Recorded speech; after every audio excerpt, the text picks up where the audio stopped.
The next is self first. It's not selfish. Because, again, we've been taught that if we put ourselves first, we're being selfish. But in this time, we have to put ourselves first. I mean, how many, I think most of us are parents, I don't know about you two, not yet. Oh no! Don't say the P word! But, we're so used to putting ourselves last. It's not only parents, it's society, We want to be, they tell us to be, be of service.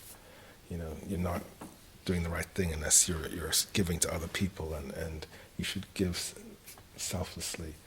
And then you end up being burnt out. And you actually have nothing to give.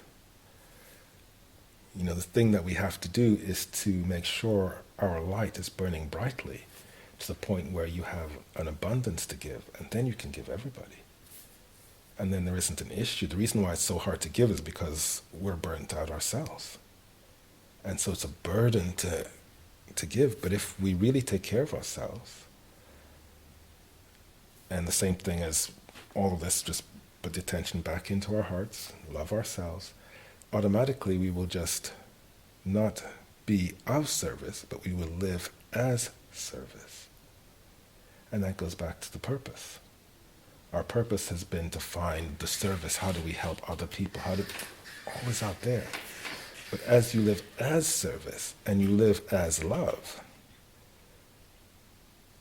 automatically everything you do will be with the oneness of all in mind.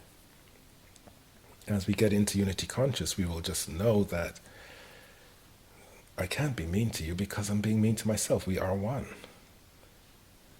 It's a separation that allows us to go, well, I could be mean to you, but not you. And that's okay. But if we're all one, then how can I be mean to anyone?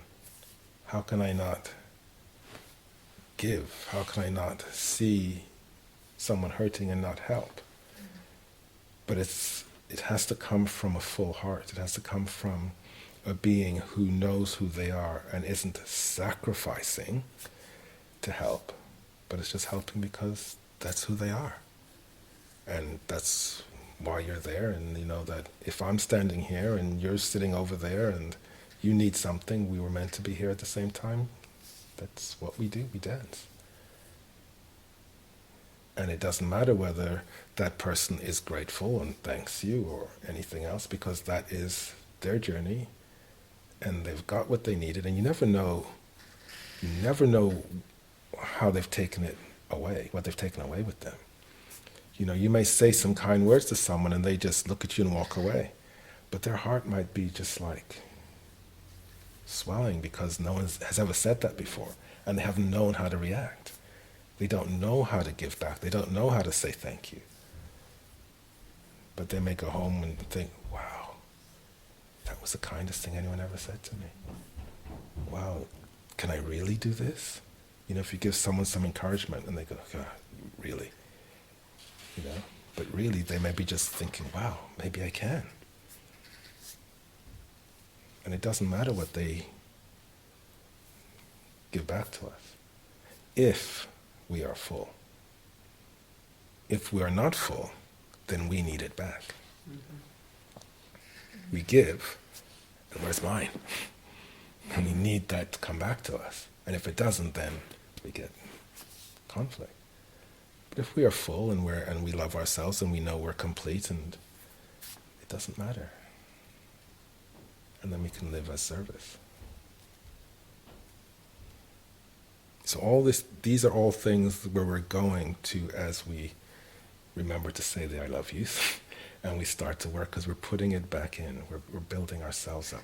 We're doing self first. And everything then just comes from that. Yep.